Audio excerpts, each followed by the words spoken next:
Hello, welcome to Brockwell Lane, and a very full station at the moment. The reason for that is this side's coming on quite nicely with the other side of the layout. I need to get something done, so all the stock is sort of dumped at this side at the moment, and it's about time I got the other side of the layout up to the same standard as this one. And as you can see, I made a right mess and just been demolishing this side really. Still going to take those tracks up. Bit of a shame because I did like some of the stuff I'd done on this side, but I need to start again really. So all that nice road I did is torn up. But I have decided that onwards and upwards I'm going to make this whole layout double track, and this is going to be based on a real location, pretty much like the other side was, although I'm going to base this on Peak Forest. I know there's somebody else on YouTube doing a layout based on Peak Forest. I'm not copying them, it's just a favourite location for watching trains. Has been all my life really. I'm not that far away from it. Not the first time I've based a layout on Peak Forest. I did an Engage layout a few years ago, unfortunately before I was on YouTube, so you wouldn't have seen it on there. But that was quite a successful Engage version. And it sort of changed into something else. But this I'm going to try and keep close to the prototype. So I need to clear up all this mess and get back to bare baseboards so I can start putting some tracks down and things. So this is not going to be fun, and I obviously won't film it, so I'll see you when this is all cleared up and we've got an almost straight ready baseboard. Well, fast forward 2 or 3 weeks I think. After scraping up all the original tracks and laying some new tracks, we now have a complete double track layout. It's been a lot of work. I kind of wish I'd have taken up these boards and put new boards down, all the scraping up of the ballast and things, which still looks rough. But it won't do when it's done. It'll get covered up. All these nasty rough bits in between, all this grass that's left over will get redone, and it should look okay. Good thing is it's all running fine. It's all running smoothly. I had a little bit of a derailment this morning with the Class 40, but I've packed the tracks around the corner and sorted that out. And it is running fine. Although, because I've switched the camera on, it's probably now derailed. No. Okay so far.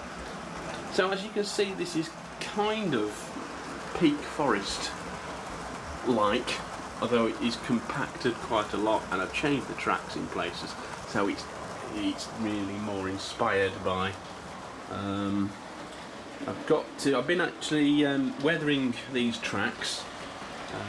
I've been wiring them up, and I left those unweathered, so the next job is to get those painted as well.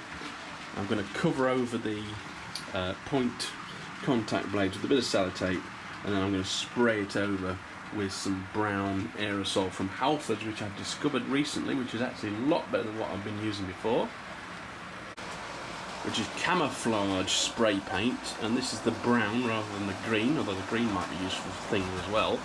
And it's a lovely dirty frame dirt type of colour, which might also be quite good for weathering rolling stock. But it's really very matte, ultra matte they call it, and it comes off the rails a lot easier than what I've been using previously. I wish I'd done the whole layout with this before. So I built myself a very rough out of foam board bridge, over bridge, like there is at Peak Forest, which is usually where I stand to video trains. Down this side there will be a scenic break here, similar to this blue background, which I think again is a little bit dark. I'm going to lighten this up a bit, but anyway, that will cause a scenic break. And then you pass the disused station, which isn't like the real one, but it's what I had, so I'm probably going to use that, I'm not sure yet, but it's just there for positioning purposes as the 40 goes past on the ICI hoppers. Where that tank wagon is, that Helgen A tank I think it is, that was weathered by TMC, which I don't think you can still get them, I think you can. But anyway, that's where the fueling road is going to be. and I've had to shorten that a lot from the real life one. And by the way, I'm running 1970s, 80s stock, and this is, the track plan is more like it is now, but you have to forgive me for that. I can't do both, unfortunately. Then you've got the points that go into, now there's going to be a signal box here. This is where the peak forest signal box would be, and behind there is the sidings, which are now used for locomotive standing, but I've got some wagons in there as the 24 comes past. So under here you've got, these are actually all through loops. This in real life goes to the quarry. In my model it just joins back onto the main line in there, creating a large loop. So stone trains would be loaded in real life under there and come under this bridge slowly, and they would either join the main line or they can go into this loop down here, which again is a loop which just joins onto that track again further around the corner. So I've actually got at this side quite a long, if you include that loop there in the one that goes under the bridge, quite a massive storage line, which is going to be really useful. In real life there's more sidings down here and things, but I just haven't got room.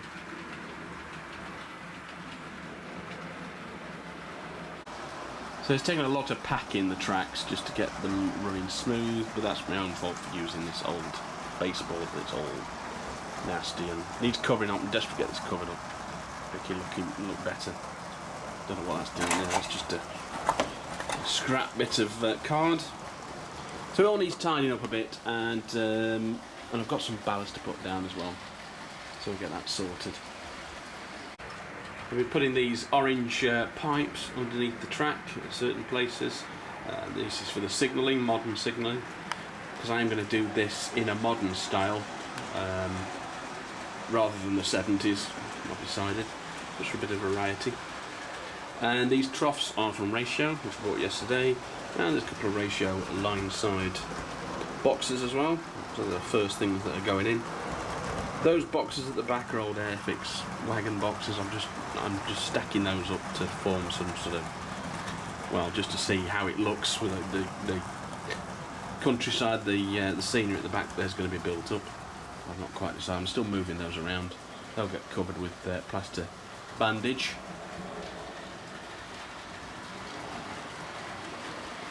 That bridge needs a bit extra work. I'm going to cover that in filler and try and cut the brick shapes into it, so we'll see how that goes.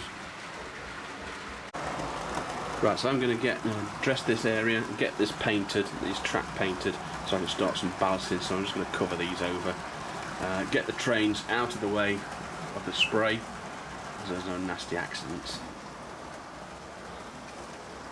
So let's get on with that.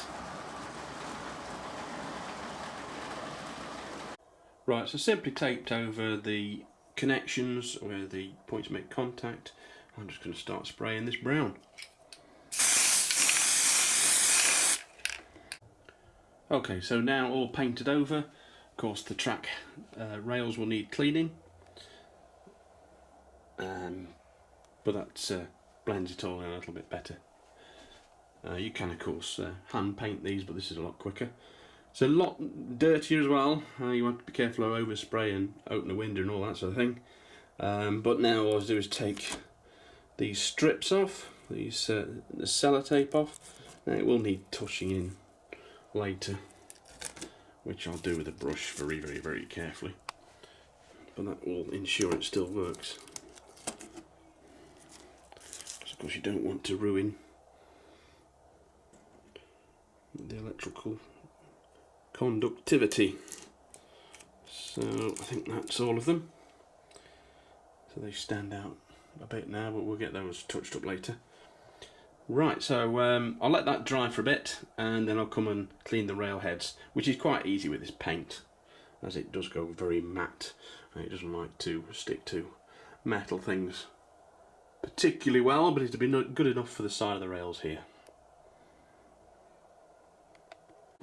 So rails now cleaned up, which I've just done with a hornbeam sanding block, track cleaning block.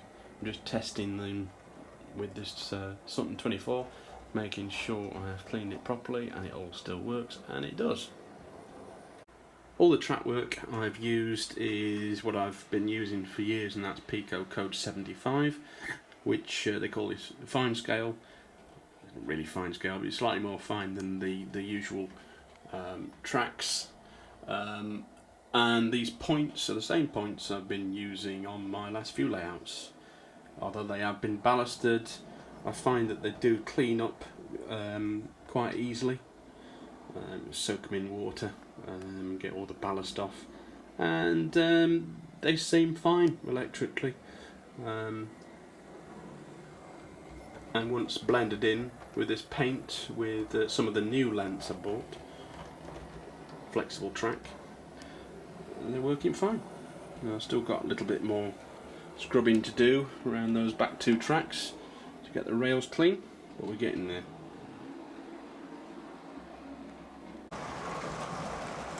So all good, both tracks now working fully. And I've got one or two signals which I've just loosely placed in position where I think they might look good. These are some my dad built from ratio kits I've just repaired, and they were in his spare box, so I put new ladders on. Very thick ladders, I must admit, but we'll change those later. Just placing those around the layout, see how they look, and I think they look okay. Probably won't fix them down yet until one of the last jobs really, because I've got the scenery at the back to do. So I think one of the next jobs I'm going to do is get a bit of ballasting done. I'll probably try this first track first, this one here, closest to the edge. Now previously I've chosen some poor colours really. I did my Ullapool layout with a brown ballast, which in hindsight didn't look very good. So this time I've gone for a more traditional medium ballast from Woodland Scenics. This is a fine one, so we'll see how that looks with the brown painted tracks. I think that might lighten this whole area up, and I'll also get some of this rough area covered up as well.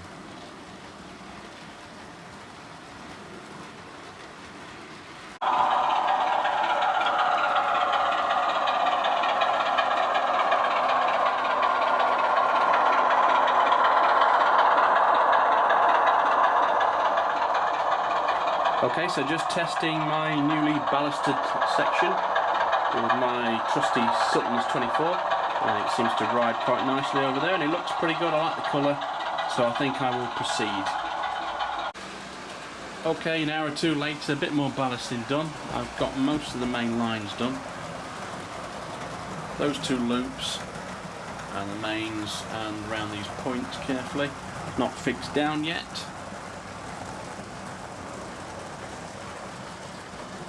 And all is running well.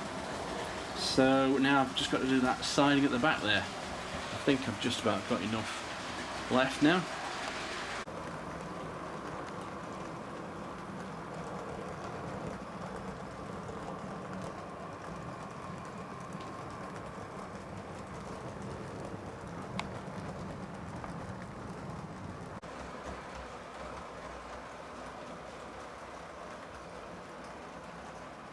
Okay, that's everything ballasted, on this scenic side anyway. It took quite a while.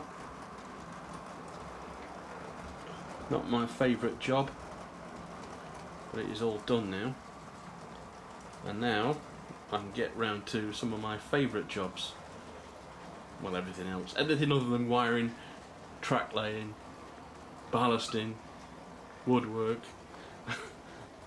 What is the left? Well, the fun bit, I think. So it just needs gluing down. I'm going to leave it a day just to settle, make sure I'm happy with everything before I actually set it down. A little bit of work around that old station platform as well.